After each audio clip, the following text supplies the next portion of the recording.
आज आपको दिखाएंगे नेपाल में दर्द की ऐसी तस्वीर जिसे देखते ही आपका दिल रो पड़ेगा। वो तस्वीर जो अपने आप में सब कुछ कहती है, वो तस्वीर जिसे देखकर भूकंप की त्रासदी को महसूस किया जा सकता है। नेपाल के भूकंप में कई गांव तबाह हो गए, शहर बर्बाद हो गए, हजारों बिछड़ गए। ये तस्वीर उन मासूमों की भी है जो बच तो गए लेकिन अपनों से हमेशा के लिए बिछड़ गए। नेपाल में आए भूकंप ने किसी का बेटा छीन लिया तो किसी का भाई, तो किसी के सिर से माता पिता का साया उठ गया। लेकिन कुछ ऐसे भी हैं जिन्हें दोबारा जिंदगी मिली है। उनमें से ये दो मासूम भी हैं, दोनों भाई बहन हैं। इसमें एक 4 साल का बच्चा है तो दूसरी 2.5 साल की बच्ची। अब इनकी पहचान बस इतनी बची है कि ये दोनों भाई बहन हैं। दोनों एक दूसरे से लिपटे हैं, मौत को फिर हरा देंगे। भाई ने बहन को कसकर पकड़ रखा है, बहन ने भी भाई को कलेजे से लगा लिया है, ऐसे जैसे एक मां अपने बच्चे को हर मुसीबत से बचा कर रखती है। जैसे पिता अपने दुधमुहे को हर कहर से बचाने के लिए साए की तरह साथ रहता है। भाई अपनी बहन को यह एहसास कराने की कोशिश करा रहा है कि वो तन्हा नहीं है, सुरक्षित है और वो उसे हर खतरे से बचा लेगा, चाहे दुनिया की लाख बलाएं आ जाएं। ये तस्वीर तबाही की कहानी बयान करती है, बर्बादी के निशान दिखाती है। जलजले के चंद लम्हों में उजड़ गई हजारों जिंदगियों की दास्तान कहती है। जलजले में इन मासूमों की दुनिया उजड़ गई है। दोनों दुधमुहे मासूम को नेपाल के थामेल गांव से बचाया गया। वायुसेना अधिकारी इस गांव में बचाव के काम में जुटे थे। इनकी नजर इन रोते मासूमों पर पड़ी। सैनिकों ने पहले इन्हें चुप कराया और उन्हें खाने के लिए बिस्किट और पानी दिया। इन्हें यह नहीं मालूम कि कुदरत का कहर क्या होता है। यह भी नहीं मालूम कि जिंदगी और मौत क्या होती है। इन्हें तो बस मम्मी पापा पता है।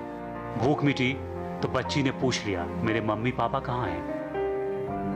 ये शब्द थे जिसने सबको खामोश कर दिया। जब खोज शुरू की तो पता चला कि इनके माँ बाप अब इस दुनिया में नहीं हैं। भूकंप ने इनके मम्मी पापा को छीन लिया।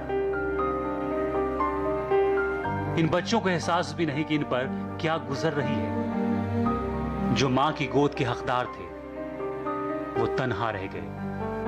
वक्त और कुदरत की मार से तन्हा हो गए। मासूमों को इस बात का एहसास नहीं कि कुदरत के कहर ने इनका सब कुछ छीन लिया।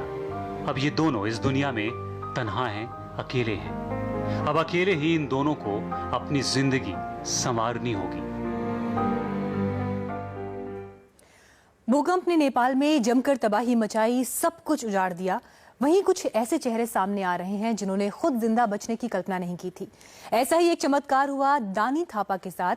जिस वक्त भूकंप आया, दानी काठमांडू के धरहरा टावर की सबसे ऊंची 8वीं मंजिल पर थे। धरहरा पूरी तरह तबाह हो गया, पर दानी और उनकी बेटी की जान बच गई।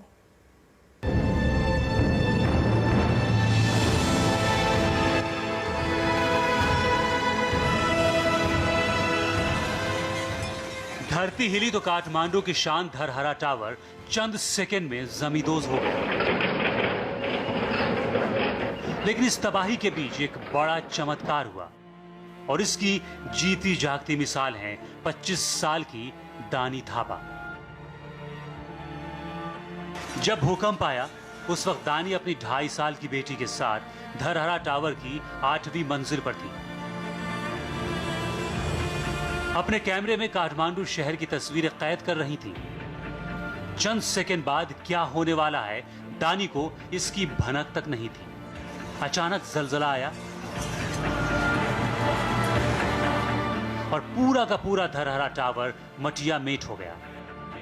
थोड़ी देर बाद दानी अपनी बेटी के साथ मलबे के ढेर में दबी हुई मिली। 8वीं मंजिल में वो टेरेस थे उसमें वो देख रहे थे। सिटी है ना, वो सिटी देख रहे थे। और उसके बाद ऑटोमेटिकली जो रात को एक भूकंप आया तब तो उसके बिल्डिंग के साथ ही गिर गए नीचे। ये जंप की खुद से या अपने आप गिर गए? ये जंप करने की कोई था ही नहीं था, क्योंकि वो उसमें बार था, उस कोई जंप कर नहीं सकता था, इसलिए वो उसके साथ ही गिर गए। दानी 8वीं मंजिल से गिरकर सीधे जमीन पर आ गई। मौत सामने थी, फिर भी इस मां ने अपनी बच्ची को नहीं छोड़ा। दानी आखिरी वक्त तक अपनी बेटी को कलेजे से चिपकाए रही और इसी वजह से इस मासूम की भी जान बच गई। कि बेटी की हालत कैसी है? बेटी सब ठीक है, क्योंकि उन्होंने बेटी को अपने यहाँ पे लेके बचा लिया, उनको कुछ नहीं हुआ। ये बेटी के साथ ही नीचे गिरी? हाँ, बेटी के साथ ही नीचे। बेटी को गोद में ले लिया अपनी बेटी को? अपने गोद में लेके बचाया, उनको कुछ नहीं होने दिया। धरहरा टावर की 8वीं मंजिल से गिरकर मां बेटी जिंदा है, ये किसी करिश्मे से कम नहीं। लेकिन इस हादसे में दानी को अपना एक पैर गंवाना पड़ा।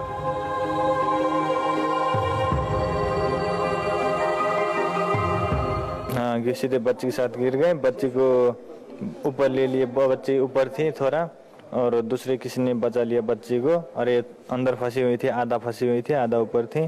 और 2-3 घंटे के बाद उनको निकाला गया है। उनको पैर को कटा हुआ था, पैर अभी भी कटा हुआ है, ऑपरेशन अभी करने बाकी है। और ये अब तो नॉर्मल में जा रही है, ऑपरेशन के बाद शायद नॉर्मल में होगी, अच्छे होंगे। दानी की 2.5 साल की बेटी पूरी तरह महफूज है। मां को क्या हुआ, 2.5 साल की इस बच्ची को इस बात की समझ नहीं है। लेकिन मां को एक तसल्ली है, आज उसकी वजह से बिटिया सुरक्षित है। जो उसका राउंड है, जो फोटो खींच रही थी, वैली का जो दृश्य है वो ले रही थी उस समय में। वो उस समय इसको पता नहीं चला कि भूकंप अर्थ कोई गया नहीं, कुछ पता नहीं चला इसको लगा कि कोई हवा, तेज हवा आ रही है, तो इसका फीलिंग था वो। लेकिन तेज हवा नहीं थी, तो क्या गया, अस्थिर से वो मंजिला गिरते गई। मंजिला इस तरह से नहीं कि अस्थिर से गिरते गई और नीचे में पड़ेगी। उसके बाद इसके पता नहीं क्या हुआ। फिलहाल मां बेटी का काठमांडू के ट्रॉमा सेंटर में इलाज चल रहा है। शनिवार को आए जलजले की वजह से दानी की एक बहन और दोस्त हमेशा हमेशा के लिए बिछड़ गए। दोनों दानी के साथ धरहरा टावर गए थे, लेकिन मलबे की चपेट में आकर मौत के मुंह में समा गए। नीतीश चंद्र, इंडिया टीवी, काठमांडू। नेपाल के सिंधुपाल चौक इलाके में सबसे ज्यादा तबाही हुई। बड़े बड़े घर जमींदोज हो गए, लेकिन यहां एक घर के मलबे से 23 घंटे बाद बहन और भाई को बचा लिया गया। देखिए नीतीश चंद्र की रिपोर्ट। बड़ी बहन अस्पताल में भर्ती है, ठीक बगल में छोटे भाई का इलाज चल रहा है। मौत के मुंह में 23 घंटे तक फंसे रहने के बाद ये भाई बहन जिंदा निकल आए। इनकी कहानी भी किसी चमत्कार से कम नहीं। भूकंप आया तो ये दोनों बच्चे बिल्कुल अकेले थे, इनके ऊपर मलबों का ढेर आ गया। ये बच्चे अकेले ही मलबों में पड़े रहे? हाँ, अकेले ही था वो। 2 बच्चा अकेले ही था ना घर में। पड़ोसी कोई आसपास के लोग, उन लोगों ने आपको खबर पहुंचाई? जब पड़ गई ना, अब सभी घर गया ना, सभी घर भूकंप में पड़ गया, तो सब वहीं व्यस्त हो गया ना, सब आप अपने घर में व्यस्त हो गया। कौन कहाँ जाएगा। जब धरती हिल रही थी उस वक्त 6 साल की सविता अपने 1.5 साल के भाई के साथ घर में अकेली थी। पिता अपने काम से बाहर गए हुए थे। अचानक जलजला आया, घर जमींदोज हो गया। दोनों भाई बहन मलबे के ढेर में फंस गए। पिता भागे भागे घर आए, मलबे में अपने जिगर के टुकड़ों को तलाश करने लगे, लेकिन इन तक पहुंचने में 23 घंटे लग गए। हम तो काम पर गया था ना, काम पर गया था। उसके बाद वो भाई चलो गया ना, भूकंप गया। उसके बाद हम दौड़ के आया, घर में देखा तो ये एक बच्चा भी नहीं है। वो एक बच्चा तो रो रहा था, ये तो नहीं देखा हमने। वो दूसरा इसका भाई तो देख लिया, तो वो निकल लिया, उसको थोड़ा थोड़ा चोट लगा हुआ था। इसको से नहीं देखा। फिर ढूंढते ढूंढते कल 23 घंटे के बाद मिला इसको। 23 घंटे बाद ये मिली आपको? 23 घंटे के बाद मिला। ये परिवार सिंधुपाल चौक इलाके का रहने वाला है। इस इलाके में काठमांडू से भी ज्यादा तबाही हुई है। फिलहाल सविता और उसके 1.5 साल के भाई का काठमांडू के अस्पताल में इलाज चल रहा है। इन बच्चों को ये नहीं पता कि इनके साथ क्या हुआ, लेकिन भूकंप ने शरीर पर जो जख्म दिए हैं उसकी टीस चेहरे पर साफ दिख जाती है। भाई बहन का मन बहलाने के लिए किसी ने हॉस्पिटल के बेड पर कुछ खिलौने भी रख दिए हैं, लेकिन चंद खिलौनों के बूते तबाही के सदमे से उबर पाना इन मासूमों के लिए कतई आसान नहीं होगा। नीतीश चंद्र, इंडिया टीवी, काठमांडू। नेपाल में आई त्रासदी ने जहां हजारों लोगों को मौत की नींद सुला दिया, वहीं सैकड़ों लोगों को नया जीवन दान भी दिया।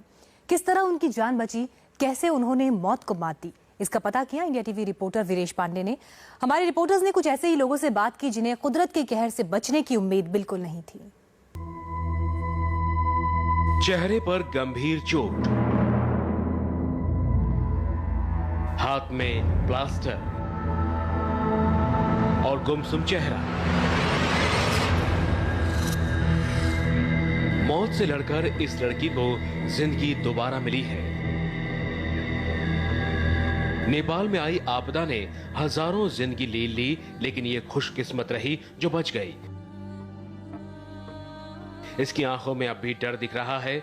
कुदरत के कहर का डर इसके दिल में इस कदर समा गया कि ये बिल्कुल खामोश हो गई, चुप हो गई।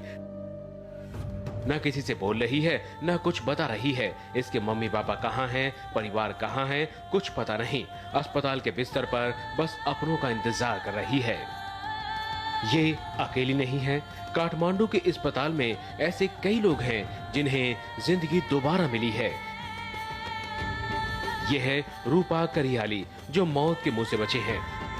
तबाही के मंजर को इन्होंने बेहद करीब से देखा। जिस वक्त भूकंप आया वो अपने ऑफिस में थे। इनकी आंखों के सामने धड़ाधड़ इमारत ताश के पत्तों की तरह बिखर गई।